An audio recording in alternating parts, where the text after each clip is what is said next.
কাকু এবার তাড়াতাড়ি করে রেনকোটের দামটা বলো, আমাকে বিদায় করো, মানে দামটা দিয়ে আমি রীতিমতো বেরোতে পারলে বাঁচি। 3 ঘন্টা ধরে তো তোমার দোকানের সামনে, তোমার রেনকোটের দোকানের সামনে লাইন দিয়ে বসে আছি।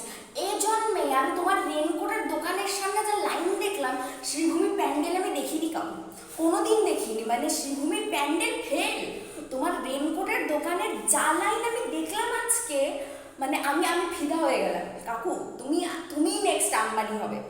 মানে আর তারপর আমি এটা জিজ্ঞেস করতে চাইছি, এইরকম এইরকম থার্ড ক্লাস রেনকোট পরে আপনি বেরোতে পারতেন? মানে আমি আপনাকে জিজ্ঞেস করছি, আপনি কি বেরোতে পারতেন? মানে আর 10-15 হাজার টাকার করে জামা টামা কেনার পর আপনার মানে গায়ে লাগতো যে হ্যাঁ আমি এখন এই রেনকোট পরে আমি ল্যাংড়া করে শ্রীভূমিতে পুজো দেখতে যাবো? আপনার গায়ে